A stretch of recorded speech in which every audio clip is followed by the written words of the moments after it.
கற்றுத்தந்த அத்தனை குருமார்களுக்கும் முதல்ல வணக்கத்திலே தெரிவிக்கிறேன். இன்னைக்கு நம்ம பார்க்கக்கூடிய வீடியோ என்ன தெரியுமாங்க, ஆகஸ்ட் மாதம் ராசி பலன்க. இந்த ஆகஸ்ட் மாதம் போது இப்போ மாச பலனை மட்டும் பார்க்கலாம். பொதுவாக வருஷ பலனை நம்ம பார்த்துட்டோம் இல்லையா, சனி குரு ராகு கேதுலாம் பார்த்தாச்சு. மாச பலன்கள் என்னெல்லாம், செவ்வாய் சுக்கிரன் புதன் சூரியன், இந்த 4 கிரகங்கள் மாசம் மாசம் மாறக்கூடியது. அதை வச்சு பார்க்கலாம். மேச ராசிக்கு எப்படின்னு பார்க்கலாம். மேச ராசிக்கு அதிபதி யாரு, செவ்வாய். செவ்வாய் ஆகஸ்ட் மாதம் எங்கே இருக்கிறாரு, ரிஷபத்தில் இருக்காரு, 2ஆம் வீட்டில். இப்போ 2ஆம் வீட்டில் ஆல்ரெடி யார் இருக்கா, குரு பகவான் இருக்காரு. குரு பகவான் தனியாக இருந்தார் இல்லையா, பொதுவாக குரு தனிச்சிருந்தா நல்லது இல்லை இல்லையா. அப்போ அவருக்கு கூட சப்போர்ட்டாக அவர் போயாச்சு. அப்போ குருவும் செவ்வாய் யாரு, நட்பு கிரகங்கள்.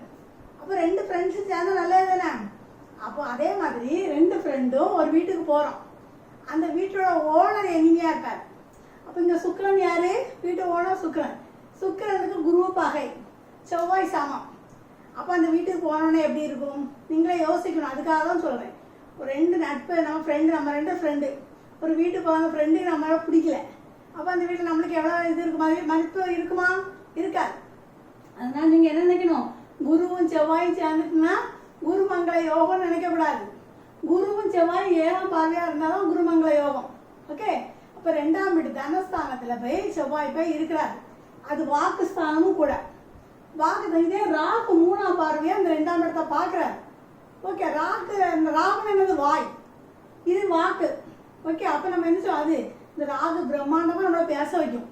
பேச வச்சு நம்மளை எல்லாம் ஒரு சிக்கலில் மாட்டி விட்ரும். அதனால கவனமாக இந்த ஒரு மாதம் நீங்கள் என்ன செய்யணும், கவனமாக பேசணும். யாருக்கா ஏதாவது ஒரு விஷயத்துக்கு வாக்கு கொடுக்கக்கூடாது. ஏன்னா செவ்வாய் வந்து போராட்ட கிரகம், நெருப்பு கிரகம். நம்ம வாய் வந்து டக்குன்னு ஒரு நெருப்பாக ஏதோ வந்துடும். அதனால ராகும் பேச வச்சிடும். இப்போ யாராவது உங்கள்கிட்ட வந்து 1 லட்ச ரூபா பணம் தாயான்னு கேட்பா, அது தந்துடலாமே, அதனால என்ன, நீ எனக்கு எவ்வளோ ஹெல்ப் பண்ணியிருக்க, உனக்கு தரதுக்கு என்ன நான் தரேன்னா அப்படின்பா. இந்த ராகு அப்படி பெருமையாக பேச வைக்கும், ஆனால் கொடுக்காது. இந்த ராகு என்னெல்லாம் ஆசைப்பட வைக்குமா, எல்லாம் ஆசைப்பட வச்சு ஒன்றும் செய்யாது. அதனால ராகு 3லேருந்து பார்க்கறனால நீங்கள் வாக்கில் கவனமாக இருக்கணும். சரியா. அப்போ இந்த 2ல குரு இருந்தாச்சும் நிறைய பணம் வரும்னு நினைச்சிருக்கீங்களோ, நிச்சயமாக வராது. குரு இருக்கிற இடத்துல வேலை செய்யாது. பார்க்குற இடத்துல உங்கள் ஜாதகத்தில் வேற லக்னமாக இருந்து குரு 2ஆம் பார்வையாக பார்த்தா தான் பணம் வரும். அதனால் இருக்க பணத்தை வீணாக இழந்துடக்கூடாது. ஓகே. சரி. இதுக்கு அதிபதி யார், சுக்கிரன். சுக்கிரன் எங்கே இருக்கார், 5ஆம் வீட்டில் இருக்கார். 2 7க்கு அதிபதி 5. அப்போ 5 7ன்னு வரும்போது என்னது, ஒரு காதல் வர்றதுக்கு வாய்ப்பு இருக்கு. ஓகே. இப்போ ஆகஸ்ட் மாதம் திடீர்னு காதலுங்கிறது எப்போ வரும்னு சொல்ல முடியாதுங்க. எப்போ வரும், எப்படி வரும், ஏன்னு தெரியாது. ஓகே. இது காமத்துக்காக 5ஆம் இடமே காதல் வர்றதுக்கு சான்ஸ் இருக்கு. இதே மாதிரி என்ன பாருங்க, இது 5ஆம் பாவங்கிறது என்ன தெரியுமா, அது 5 7ங்கிறது கணவன் மனைவி. இப்போ கணவன் மனைவிக்குள்ள கொஞ்சம் அண்டர்ஸ்டாண்டிங் கம்மியாக இருந்தால் இப்போ அந்யூன்யமாக இருக்கிறதுக்கு வாய்ப்பு இருக்கு. நீங்கள் 2 பேரும் சண்டை போடுனே வச்சுக்கோங்க. இந்த சேரும்போது சின்ன சண்டை தான் போடுவோம் வீட்டில். சேர்ந்த உடனே நீங்கள் எந்த செய்யணும், குலதெய்வ கோயிலுக்கு போயிட்டு வந்துருங்க. ஓகே. 5ஆமாவும் குலதெய்வமா, குலதெய்வ கோயிலுக்கு நீங்கள் போயிட்டு வாங்க, எல்லாம் சக்ஸஸ் ஆகுது. ஓகே. அதே மாதிரி பார்த்தீங்கன்னா இப்போ இந்த இடம் வந்து என்னது, இப்போ 5 7 சொல்லிட்டேன். அடுத்த 5ஆம் பாவம் வந்து டிகிரி, ஃபர்ஸ்ட் டிகிரி படிப்பாங்க இல்லையா.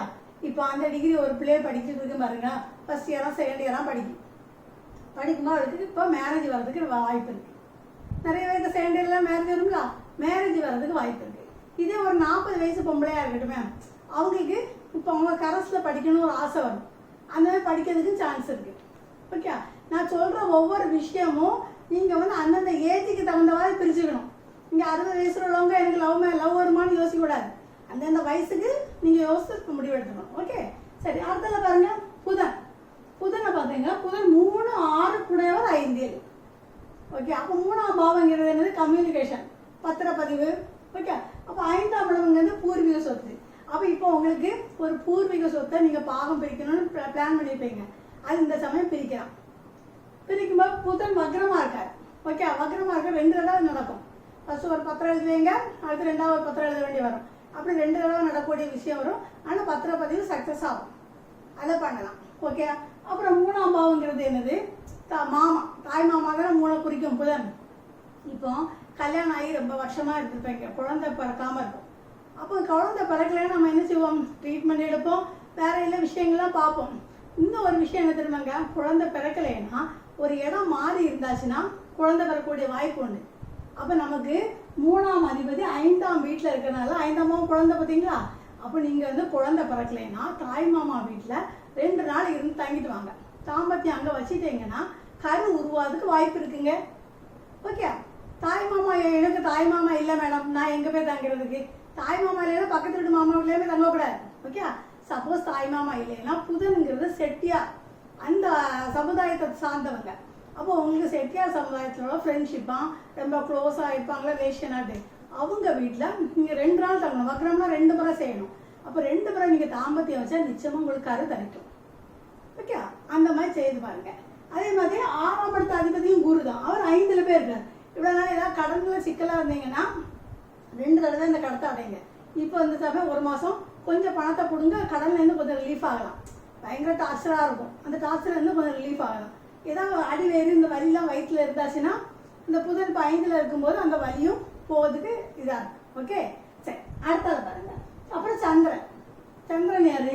சந்திரங்கிறது நமக்கு 2.25 நாள் மாறிட்டே இருக்கக்கூடியவர். ஓகே, பொதுவாக சந்திரன் வந்து கேந்திரத்தில் 1, 4, 7, 10 வந்தால் நல்லது. 6, 8, 12 வரும்போது கொஞ்சம் சிக்கலாக இருக்கும். ஓகே, அவ்வளோதான். அப்புறம் சூரியன் எடுத்துக்கங்க. சூரியன் வந்து பாதி நாள் 15ஆம் தேதி வரைக்கும் 4ஆம் இடத்துல இருப்பார். இந்த 4ஆம் இடங்கிறது கேந்திரம். இதில் சூரியன் யாரு? திருகோணாதிபதி. இந்த கேந்திரத்தில் திருகோணாதிபதி வந்து இருந்தாலும் வச்சுக்கோங்களா, ஒரு வீடு நீங்கள் இப்போ வாங்கினீங்கன்னா இந்த வீடு வாங்கின பிறகு யோகம் அமையும். நிறைய பேர் பார்த்துருக்கீங்களா, ஒரு சொத்து வாங்கின பிறகு பயங்கர இதாக இருப்பாங்க, அது வரைக்கும் ரொம்ப டல்லாக இருப்பாங்க, அப்புறம் கோடீஸ்வரங்களாக இருப்பாங்க.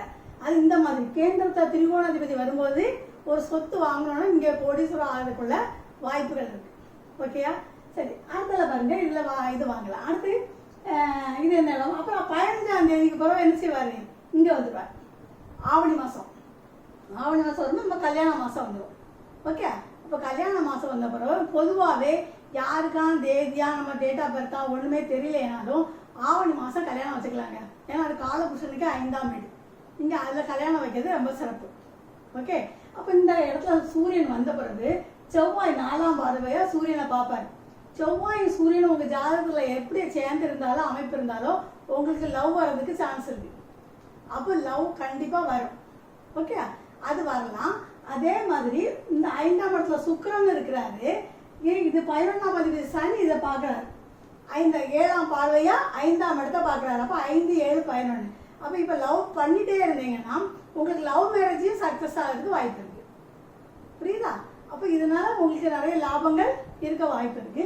அடுத்து பாருங்க, இது 11ஆம் அதிபதி சனி என்ன பார்க்குறாரு? 11ஆம் அதிபதி சனி 11 பார்க்குறாரு. 11க்கு 11 9ஆம் இடம். அப்போ நீங்கள் இப்போ செகண்ட் மேரேஜ் பண்ணணும்னு இருந்தீங்கன்னா அதுவும் நடக்கும். சூரியன் இங்கே இருந்தோன்னா 3ஆம் இடத்தை பார்ப்பார். 3ஆம் இடத்தை பார்க்கும்போது என்ன தெரியுமாங்க, அவருக்கு சூரியனுக்கு 3ஆம் பார்வை சிறப்பு கிடையாது. அப்போ நீங்கள் இப்போ செகண்ட் ஒரு இது குழந்தைக்கு இதாக இருந்தீங்கன்னா அந்த குழந்தை வராது, தாமதமாக தான் வரும். அப்புறம் தாம்பத்தியத்தை சரியாக இதாகாது. ஏன்னா இந்த ஆவணி மாதம் மேரேஜ் பண்ணக்கூடியவங்களுக்குலாம் நீங்கள் ஃபர்ஸ்ட் நைட்டுக்கு ஒரு டேட்டு குறிச்சிருப்பீங்க, டைம் குறிச்சிருப்பீங்க. அந்த டைமில் ஃபர்ஸ்ட் நைட் நடக்காது. அதுதான் இதோட இது. ஏன்னா அதுக்கு 3ஆம் இடம், தாம்பத்தியம் தான் 7ஆம் இடம். அப்போ சரி, அப்போ இன்னொரு டேட்டை குறித்து தான் தாம்பத்தியம் வச்சுக்கணும்.